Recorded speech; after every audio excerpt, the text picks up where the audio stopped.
بسم الله الرحمن الرحیم. په کږو غاړو کې زموږ د سیمې یو رومانوي داستان دی، د مینې کیسه ده. یو کټا نومېږي، بل ګلبشره نومېږي. د کټا غاړې یا د کټا او ګلبشرې غاړې او ګردې کږې غاړې دي. یوه دا بیخي ډېرې مشهوره دي. زما په دغه کې زما په ذهن کې به داسې نه وي یا ما زړه ته نه لوږي چې یو څوک د کټا او ګلبشرې په غاړو باندې دلته ناوله دی. نو زموږ په سیمه کې دا دومره خبر نه ده، او کومو خلکو چې نه ده اورېدلې هغو ته به موږ ور شریک کړو. دا کیسه ده د مینې. کټا او ګلبشرې مینه ده. کټا دلته داسې عام نوم دی. ځای په ځای چې ما څونې څېړنه کړې ده یا څونې ګرځېدلی یم، کټا دلته عام نوم دی. صرف د دغې مینې د داستان د کټا نوم نه دی، بلکې کټا د پالې خوستي یا د پالې شاه خوستي یو ورور هم کټا نومې دی. کټا شاه به ورته ویل ښه. او دلته نور د کټا په نامه باندې ډېر خلک شته. نو دا د دې سیمې نوم دی. نو هره غاړه چې کټا پکې ذکر سوی وي، دا دغه کټا به تاسو نه سمرئ ښه. دا کټا نه دی. چې کوم غاړو کې کږې غاړې وي او د کټا ذکر راغلی وي، هغه له لرې ښکاره وي، په هغه کې مینه پرته ده. نو چې مینه پرته وله، هغه به دغه سړی وي. د کټا غاړې به وي، ګلبشرې ته به یې کړي وي. د ګلبشرې غاړې به وي، کټا ته به یې کړي وي ښه. تر دا مینه چې دا د کټا له مرګه پس شهرت اخلي. دوی سره ګران دي، خپله مینه سره کوي، دراوۍ سره کوي. بیا چې خلک په خبریږي، نو داسې معلومیږي چې کټا بیا وژل سوی دی. د کټا له مرګه پس د کټا وژنه او د شهرت وجه د ګلبشرې په نجونو کې، په همزولو کې بیا ګلبشرې سره نجونو غږېږي. نو هغه غاړې هم شته، هر شی یې موږ سره شریک کړی دی. نو په خپله مې دا یو کوشش روان کړی دی، الله تعالی دې توفیق راکړي. ما داسې د مینې د دوی یو ناول لیکلی دی. نو فلحال هم داسې کیسه لیکلې ده، د ناول شکل ورکوم چې ناول سي. نو دا رومانوي داستان به خوندي سي. مقصد مم دا دی، سیال کاکړ اولنی سړی دی چې په پخوانۍ غاړو نومي کتاب، دغه کتاب په دې کتاب کې د کږو غاړو بیخي ډېرې غاړې راوړي دي. نو په دې کې د کټا او ګلبشرې غاړې هم راوړي دي، او یو سرلیک یې ورته ایښی دی. په پخوانۍ غاړو کې کټا او ګلبشره مرکزي حیثیت لري ښه. نو د لیکلي دي چې خلک باقاعده د مینې په کیسه کې اول وار کټا او ګلبشره یادوي، بیا دا غاړه کوي، بیا د خپلې مینې کیسه پر مخ بیایي. نو دلته دا رومانوي داستان ډېر مشهوره دی. دی وایي کټا به خلکو له نازه کټک بالی. کټک معنا کشنی د کټا په نسبت. د بوري ژوب او کلاسپلا په سنځرخیلي دنیا کې د ملا نصرالدین غوندې شهرت لري. خلکو همیشه خپله ذهني او جسماني ستړیا د کټا په پخوانۍ غاړو لرې کړې ده. هغه پخوانۍ غاړې چې په کټا پورې اړه لري، د کټا غاړې بلل کېږي. خلک دغه غاړې ډېره په مینه لولي او خوندونه پر اخلي. څرګنده دې وي چې کټا او ګلبشره په پخوانۍ غاړو کې مرکزي حیثیت لري. د دوی روماني داستان په پخوانۍ غاړو کې د شعر په فولکلوري ژبه خوندي سوی دی. د دواړو مینه پاکه او پر سپېڅلو جذباتو ولاړه وه. دوی پر یو بل قربان او تر سرونو سره تیر ول. همدغه وجه ده چې په پخوانۍ غاړو کې د دوی دواړو عاشقانو مینه په غورځنګ وینو. دا وخت زموږ خلک د کټا او ګلبشرې په روماني داستان هوسا او ژوندي دي. زموږ خلک همیشه د ستړیا په وخت کې یو بل ته داسې وایي، مړه دنیا علم پاته ده، د کټا غاړې راواخه. او په دې اړوند یوه مکفا غاړه کې داسې ویل سوي دي، اله هم نابودن غاړې، زه وهم د کټا غاړې. دا اوس زما خبره ده، دا دغه کټا نه دی چې دا زه درته کوم، دا بل کټا ده. اله هم نابودن غاړې د پالې خوستي د وخت غاړې دي چې جنګونه روانو. دا سړی تر سر تیر دی چې د کټا غاړې به کوم زم جنګ ته روان یم، معلوم دنیا پاتېږي. دا بیا بل سړی دی. نو تاسو به دغه ذهن جوړواستئ چې د مکفا غاړو کټا چې دی هغه دغه کټا نه دی چې څونې زه په خبر یم چې څونې ما دا ریسرچ یا تحقیق کړی دی په دې سیمه کې څونې ګرځېدلی یم ما تاسو ته ویلي دي ان قریب به زه د خپلو کږو غاړو روغه انسایکلوپیډیا چاپ کړم چې دا د سیال صاحب غاړې به هم ګرځي پکښې وي یو کتاب بل هم سته په هغه کې هم څه ماتې ګوډې غاړې سته هغه هم ګرځي دي او له ما سره هم په سوونو غاړې دي چې په دې یوه کتاب کې هم نسته دا به ګرځي سره یو ځای کوي انسایکلوپیډیا به ځینې جوړه کړم انشاءالله بلکې جوړه کړې یم ده صرف سریزه مریضه غواړي نو بیا چاپ کړو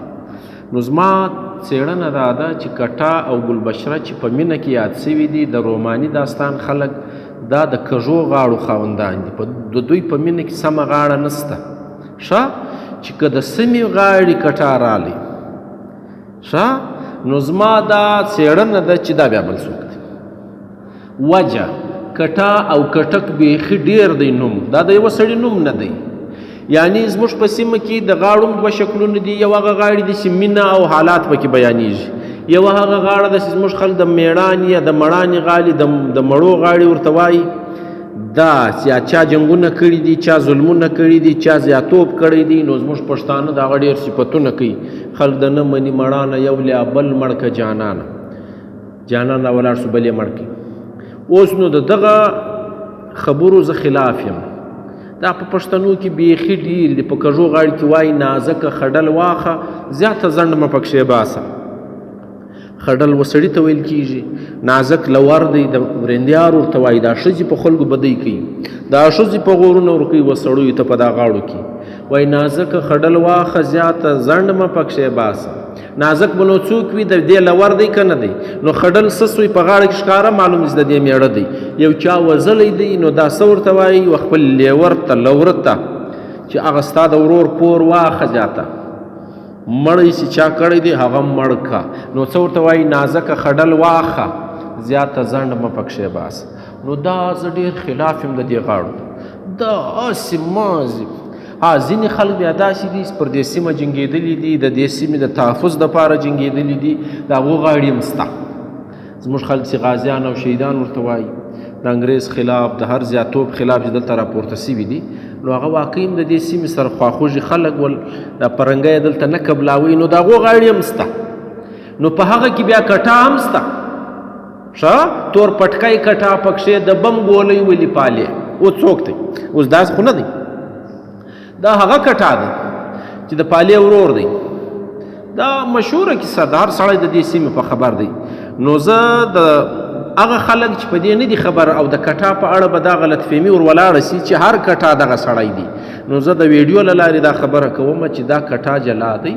هغه په جنګونو کې یاد سوی دی هغه جلا دی او په مکفا غاړو کې یاد سوی دی هغه د ډېرې زمانې غاړې نه دي هغه د دا اوس وخت غاړې دي نو کټا نوم دلته عام دی د ډېرو خلکو نومان کټا وي ښه بیا ځینې خلک کټک ورته وایي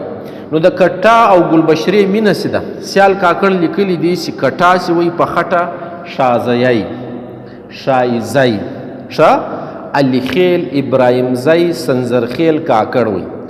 دا د لیکلي دي او د غبرګي نومي کلي اوسېدونکی وایي دغه راز ګلبشره د کلاسپلا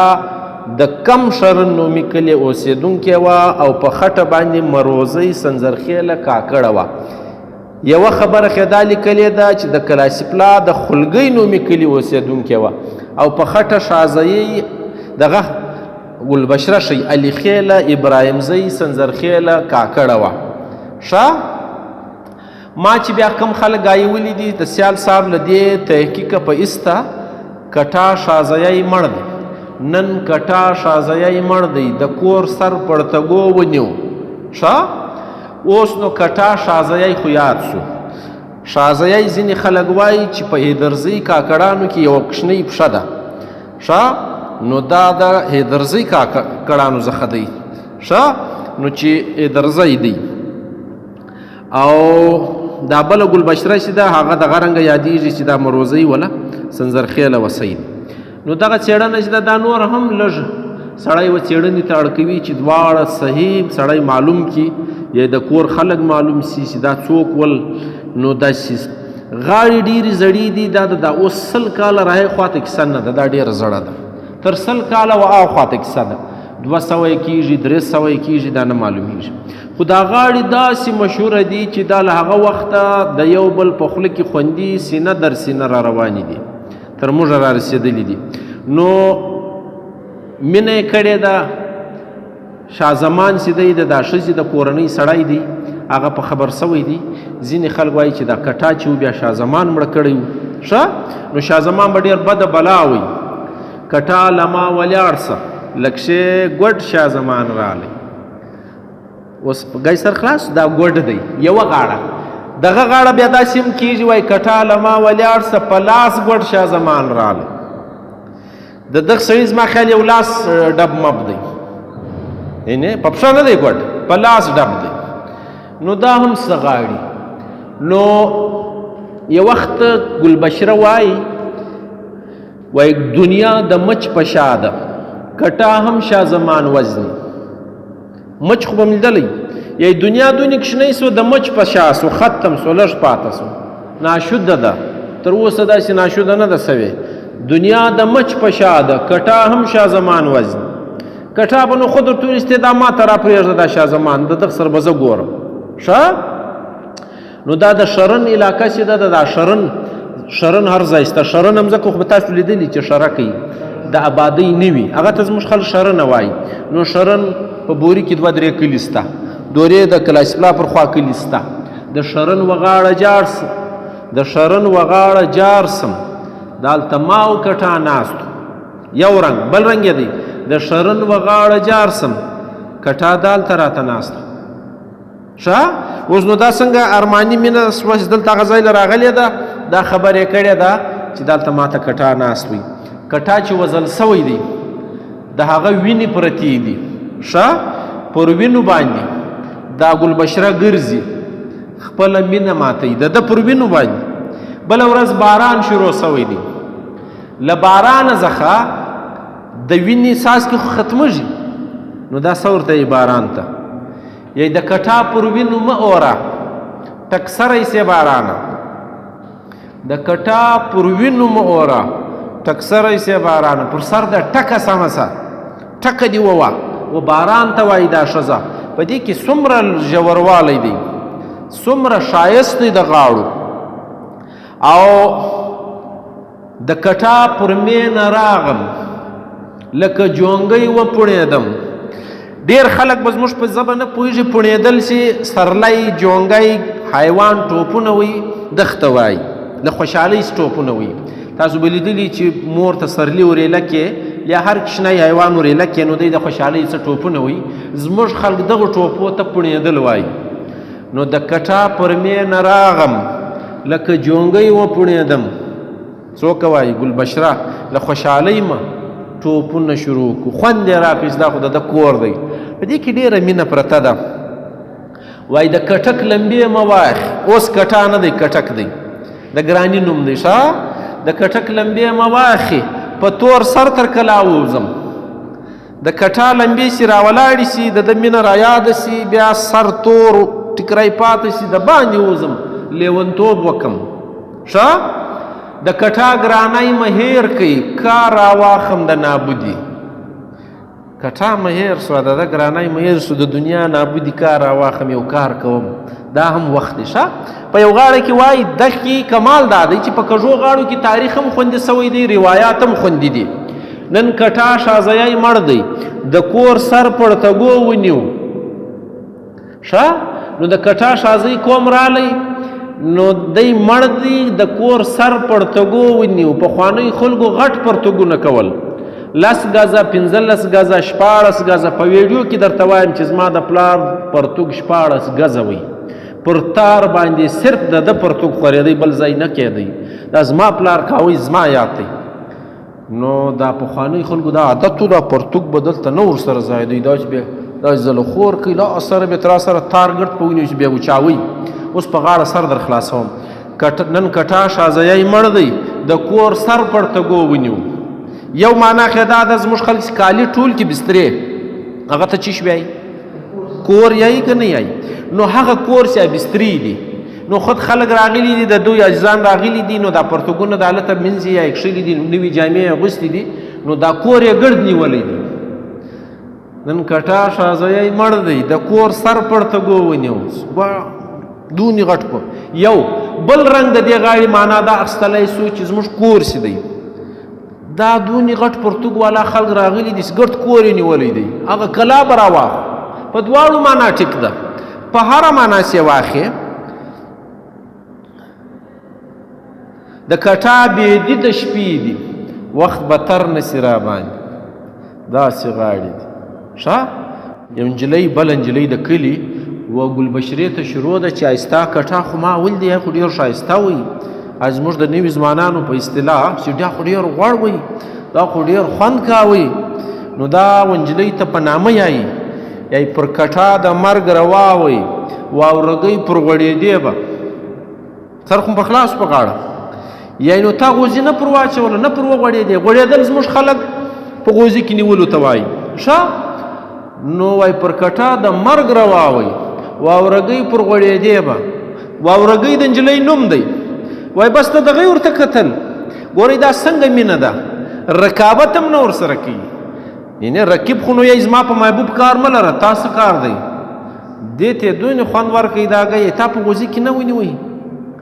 تا غوزي نه پر واچوله واورګۍ بیا خلکو وزلګي وای یو ویرم نه وي پر کټا بیا خلکو مړه کړګي وای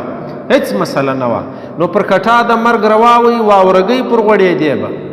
دیوار به د په غوزي کې رڅاوي دیوار به د ټینګاوي ښه ګلبشرې له کټا صبر کا اوس ګورئ د ګلبشرې نوم رالی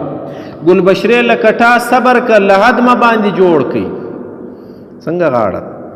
قبر ته مو واچاو له حد پر جوړ سو اوس یې لکه زیاته صبر زې وکړه خود به یې څوک تسلي ورکوي ښه کټا به یو ځای ناست وي چې دی ژوندی دی د دې مشهوره غاړه ده کټا به یو ځای ناست وي ګرده ژو به در جارژم یعنی دی خو به یو ځای ناست وي دا ژوب څونې وطن دی تر دا ګډ جار سي دی پکې ناست دی ښه نو په دې کې بینه پرته ده د کټا پر ځای شپانه ناست دی د خدای و رضا جار سي کټا چې به چیرې کښېنستی پر هغه ځای نن شپانه ناست دی شپانه زموږ په ټولنه کې د خاص حیثیت نه وي خلک په دا کورو کې مړی ورکوي خو د خاص لفټ نه ورکوي نو هغه کمبود یا هغه کمی زه د دې خلاف یم انسان دی هر ځای چې وي هره وده چې وي ښه وایي هر سړی د کټا خوی کوي ولاړ سي پر ځان ګوري پر ځان ګوري نه ته کلمه سم دي نور برابر یم وشتان سم سوي دي نو هر سړی د کټا خوی کوي ولاړ سي پر ځان ګوري څنګه اسانه غاړي دي ښه هغه غاړه خو ما درته کړې ده د کټا ګرانۍ مه هېر کوي کار راواخم د نابودي د کټک لمبې مه واخې په تور سر تر کلا ووځم د شرن و غاړه جار سم کټا دالته راته ناست وي زه د ژوب و غونډان جار سم دالته زه او کټا ناست وو ګلبشرې له کټا صبر که ما درته وویله له حدمه باندې جوړ کړي پر اوبو کټا له څه دی ادې بل مړګی ناست دی یعنې هلته اوبه بهیږي نو د چا ورته ویلي دي ادې ورته وایي چې کټا د هغه دی داسې کتلي دي سړی پردی دی یا بدل دی نو پر اوبو کټا له څه دی ادې بل مړګی ناست دی ښه زموږ خلک یایي میړه ته مړګی مه وایه میړه غټ مړګی کښینی ښه نو اسم تصغیر دی د کټا په وینو سور سوې بلاشین مسې نالیه د نالي په سیمه باندې د ده په وینو سره سوې ده وایي بیا مه شینکږې بیا مه ابادږې د ده وینې پر در توسوې نو بیا دې خدای مه ابادوه ګورئ دا مینه دا کیسه دا ګرده پرته ده بیا وای د کټک ماڼۍ به باسم که خدای توره ته روژمۍ که کټک خوابدی دی ماڼۍ دی که خدای توره ته روژمۍ که ور وبوځم دراوۍ به ورسره وکم ګپه به ورسره وکم ښه که خدای توره ته روژمۍ که سپوږمۍ و خلک مه ویني یا ته روژمۍ ښه ده د سپوږمۍ له رڼا په چپ تیاری وي ته روژمۍ زموږ خلک ورته وایي نو وایي د کټک ماڼۍ به باسم که خدای توره ته روژمۍ که اوس وپوهېداست په غاړه چې تیاره سوه کټک خدای خوابه دی نو به بیا زه ور ووځم دراوۍ به وکم ګپه به ورسره وکم بیا نو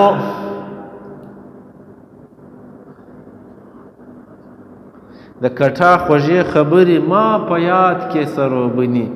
کټا ډېر را یاتوې نړاندې اوښکې چکېدې نه د کټا ډېر را یادوي زما سترګې چې دي هغو اوښکې تویولې چکېدلې. بیا یې کټا مه را یادوه، د کټا کوم ځای د میړه دی؟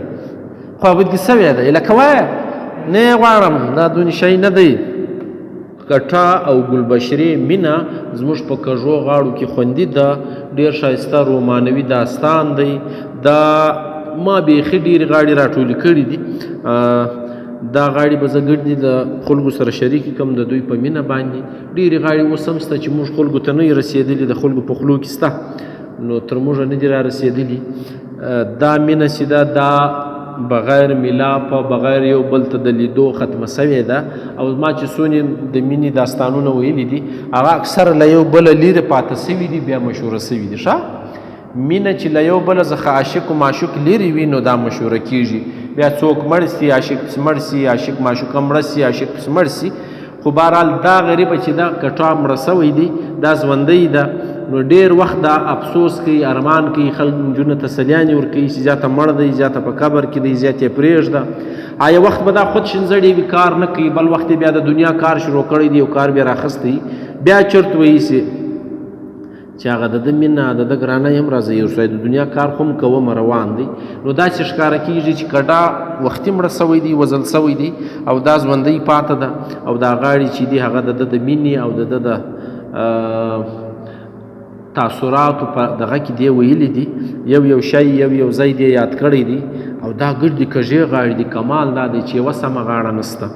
نو که چیرې تاسو په د مینه باندې دغه داستان پوره ولوستی، موږ به کوشش کوو چې پوره یې در سره شریک کړو، یو اړخ یې پاته نسي. ما در ټول اوله مسله په ده کې د قومیت ده چې دی په قوم څوک وي، څوک څه وایي، څوک څه وایي. ښه دلته په غاړه کې شازیه یاد سوی دی، او شازیه په دوو درو پښو کې شته. نو شازیه کم یو ښیي، شایزی ښیي که شازیه ښیي، دلته دا پښې شته. نو بیا لږ څېړنه غواړي، لږ تحقیق غواړي. نو زموږ تاریخ به موږ څنګه رازبندی کوو؟ دا خلک به مرګ ته نه پرېږدو، دا تاریخ دا داستان به ختمېدو ته نه پرېږدو، دا به بیرته را پرته کوو چې سیال کاکړ صاحب په دې کتاب کې را پرته کړی دي. سیال صاحب دې الله تعالی وبخښي، څه ښکال نشته په دې دنیا کې، خو کم کارونه چې د پښتو او پښتنو دپاره کړي دي، که پښتو او پښتانه ول یادوي نو سیال کاکړ به خامخا یادوي. که چیرې تاسو د دغه د مینې په کیسه باندې نه یاست پوهېدلي او پوښتنه لرئ له ما یې وکاست. نسته